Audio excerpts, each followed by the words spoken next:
Hello and welcome to my next More Dungeon video. Today I wanted to make a little guide video because the new game World 4 is coming today.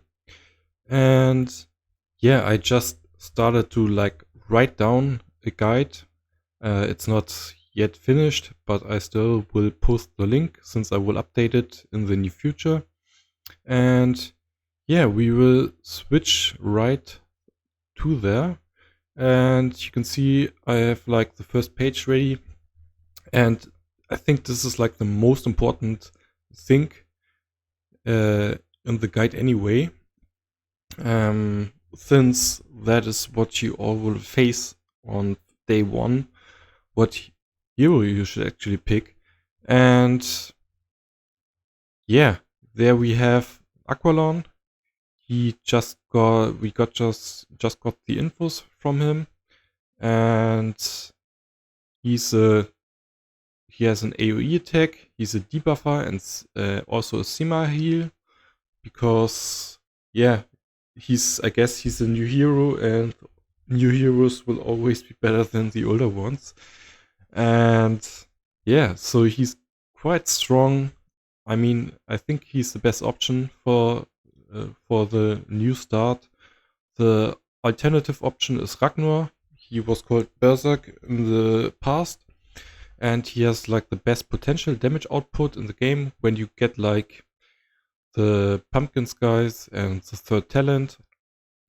I think he's just insanely good, but of course early game he's lagging a little bit. And you have Shivana, that's a druid. She's a defensive hero. She has a bad autoplay, unfortunately, and she's just weaker than Aqualon. I mean, she also has semi-healing, but yeah, she's just worse than him. And when you're fully free to play, you need to pick Aqualon, since he's also a healer. You can decide to also buy Joanne and play double heal. I'm not a fan of that. I also wrote that down here. And yeah, but if you're fully free to play, you have to pick Aqualon, in my opinion. If you're pay to win, you can go for Ragnar and buy the Joanne package. So you have two really good heroes for the future. But you can also play Shivana, of course. I mean, she's a bit stronger in the first few levels than Ragnar. But yeah, she's a defensive hero. Defensive heroes got nerfed a bit, and she just doesn't have such a great heal as the others. And yeah, what heroes do you actually play and for how long? And you can read it yourself here, but in general, most likely you will play 1 legendary to max level, 3 epics and 1 rare. And that is because the problem is right now that you don't get enough spheres. You don't get enough legendary spheres. I can just go into the game right now and show you that. If you're here, this one's upgraded. This Ascension Orb, the legendary one, you will not get as many as you would like to. I mean, you could get 1 here in the guild shop, one a week, but it's way easier to get the epic spheres. And yeah, you will also get 1 in the arena shop here. You will get 1 here in the dungeon shop, at 2 every week, and 1 legendary. And you can also get a few in the magic toilet, but that's of course not for free to play.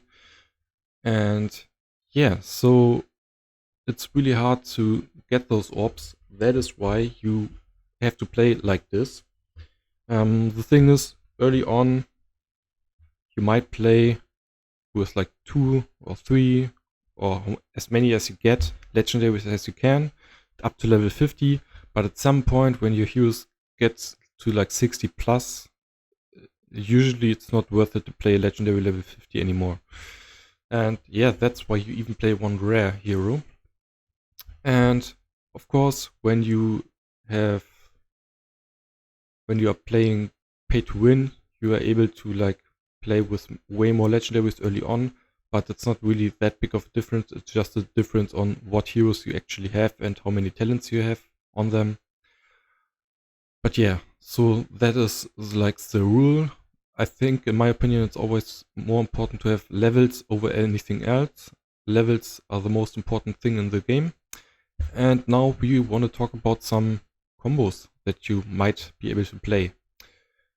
And if you're lucky, of course, you get like Thor as a legendary or Lilith. When you're really lucky, of course, you want to play them. Those are the best options. The Jack-o'-lantern also is great, especially on map 10 later on. The Undead Dragon is good. The Prellbock is good. But even if you get like Murdering Mass or Siren, you should still play them since they are legendary and you get them to level 50. And for epics, you should go for the new starter hero. Of course, you have one. And if you have Shyvana, I wouldn't really play Robin, since you will have too much nature then. Otherwise, when you play Ragnar, Robin is a good choice. I mean, you can also play like the Alien here, but I think in the normal banner, the heroes here are not that good compared to the new banner. And we will switch to the blue heroes. Of course, Naga is my first pick here because of the poison and agility town. You can also stun enemies pretty often, which will come in handy, especially on map 10, where you will struggle the first time for real, or even on the 72 boss fight. And yeah, right here on the Horrors of the Night, the new banner, you will actually get, even as a free-to-play, many souls at the beginning. And for the blue hero, you can also play this one if you find him funnier, but the problem with him is, of course, he's a tech hero and doesn't have agility down. It's not like clearing debuffs and so on. And there are not that many healers in the game. I mean, I think it was on like map 6 or something, or 7, I don't know. There were many healers. Some stages where there are many healers, he can become handy in there. But yeah, I think still Naga is the better choice. But of course, you can also play like Grilled Chicken, but his autoplay is bad, or the ET here. You can also play the Beaver, but this is like advanced tactics. I will not go into the detail of that. And for the epics, I think you should play Frankenstein, Witch, and Nerissa. If you get Nerissa, she's the best for PvE for the early stages of the game. Assassin also has agility damage, and he got his Shroud, which can be really useful in PvE, but I don't think he's that strong, but you can still play them. So Frankenstein, Witch, or Nerissa. Nerissa the best choice, and those are your 3 epics that you want to play. The thing is, you want to play Nerissa or Frankenstein. Usually you don't want to play both. I mean, he's pretty annoying to play against, but when you play him, you actually will not get attacked that often, so like the effects of his preservation for 2 turns will not be that good. But still, yeah, if you play like Joanne as a healer and Aqualon and then have him, he would be pretty hard to kill for the enemies. But still, yeah, I just think Nerissa is the better choice. So you play Nerissa and Witch, in my opinion. You're one legendary. I mean, it really depends on what you get. This one also is great. You can play her if you want, but I think there are better choices. There are better choices than him. You will definitely play her if you get her. Usually you will get him.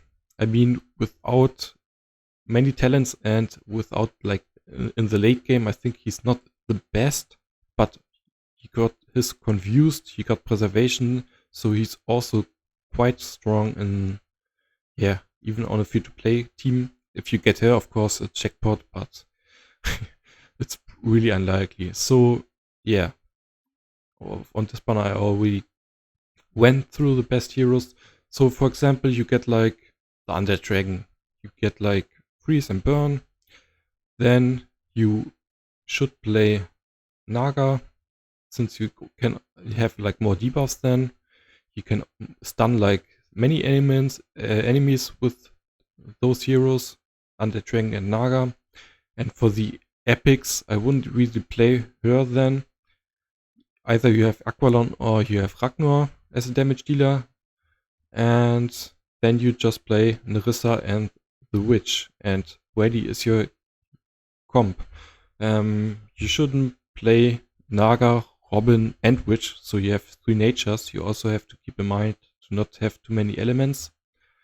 So that is important. If you get like her, of course she's also nature.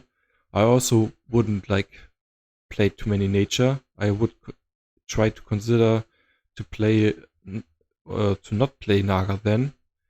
If you have too many nature heroes, you can also play like Great Chicken for good damage, for example. And yeah, I mean, if he had better autoplay, you could also play him, but he's more like PvP or late game. He's better because you can steal buffs, which is kind of nice late game, but of course you have like the better option with the Witch here. So of course it's always quite hard because everyone gets like different heroes. But yeah, of course the best like normal pull rate heroes would be Thor. If you get Thor, I mean he has the same rate as others. You play Thor, you play Aqualon, you don't play Joanne in this case then, you play Naga, and you play Nerissa, and you also play Witch then. And then you have like the best combo that you have with the usual raids here. When you get a hero from this banner, of course, you can also decide to not play Thor and play her. I think she's also quite strong. And yeah, but of course, if you pick Thor, you don't want to play a hero like him. I mean, he can be strong, as I said, but yeah. So what other things are important early on? I made this little list here where you have like the rewards, and I think like the first 3 are the most important. You want souls early on, you want the beer early on, and also on the top the essence rewards, you want them as well. And yeah, so those are the rewards that you will go for on the free to play as often as you can. The others on the second half here are also okay, and on the bottom are like the worst.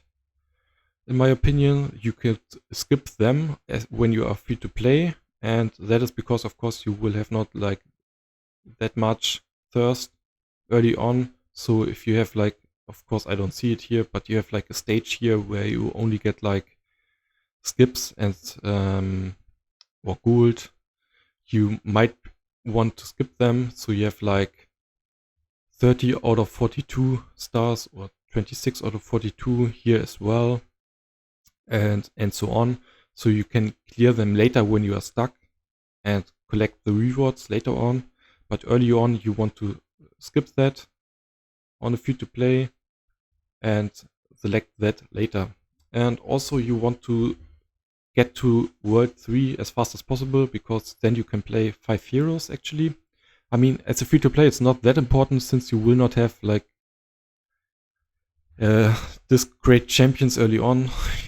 Maybe, so you might just want to wait for a better pull. But yeah, when you paying like a little bit of money, you should rush to this stage here. You should always try to play the highest stage possible on hard difficulty when you're farming later on. So this one will be the first breakpoint for many players. You will have to farm here or here for a long time, or even here you can try to, but ideally want to farm it on autoplay. And yeah, so you will stay here for a while, and you will try to farm the latest stage as possible always. Ideally it's the latest stage here on hard difficulty, but of course then you will get to the next world and you can farm like the lower difficulties. The thing is, it's about drop rate. You have a 65% chance on the 12-1 here to get essence and XP scored, and always like 20% chance to get a key, and also 65 on gold. On 12-10, on the other hand, you have 85%. Well, no, you have 80% drop chance from those three things. So generally, you want to play on the higher stages as soon as possible, and on the highest map as soon as possible, and always on 3 stars. And for dungeons in the later stages, you want to farm on medium actually, because right now it's the highest chance to get like the set epics here on epic, and for legendary you only have like a 1% chance to get them, so it's a really low chance. And since early on you will not have that many items, I think it's always better to farm the epic ones, so you get like a higher chance to get like a full set of items. That's also a really important note. In the black market, you want to buy gold on early on until like map 10. You don't want to buy it after that. You always want to buy the thirst here, even if you're free to play. And gold, even if you're free to play early on, you want to buy that as well. And you can watch like ads to buy like this one and this one, of course. And for your crystals, for your crystals, you will have a lot because of the Hall of Fame here early on. And I mean, this banner with the heroes here is not too bad. So you're free to play, you might be able to spend like 10 or 20 swords, extra swords that you bought for this banner here. But I would always consider to like keep a few of them. I wouldn't like rush to like 1k or something, because there might be a banner. I will switch to my free to play here. There might be a banner where you have to go all in because you get like Rudolph, a chance to get Rudolph or something, and you of course want to have like the Shivering Souls here. And so yeah, you want to keep crystals, and later on in the game you always want to keep saving the shimmering souls as well. But that's always also pretty advanced. You can see here, this is my free to play after like 200 days.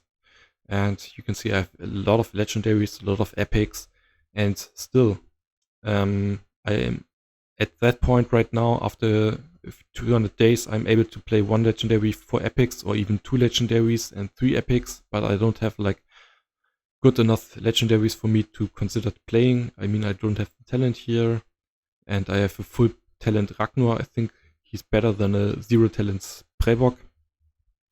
So yeah, that is that. And one other important thing for the beginning is Titans. When you are free to play, or when you play the game, if you play through the maps, you will have enough upgrade material for 1 element each to get it on max level, just because of the rewards, but only for 1 hero of each element type. If you want to play 2 heroes from the same element, you have to farm those shards here. And it's important to farm them because Titans will not be available each day. And that's really important for like pay to win players to play or to farm shards in advance. You might play another day and farm like, or get like a new hero that you want to play this day, then after you get it, and you don't have the shards, and that really hurts. So you always want to farm that in advance. And yeah, that's like the most important things. I will, as I said, I will update the guide video down below, and I don't want to make this too long. And yeah, I hope you enjoy the start.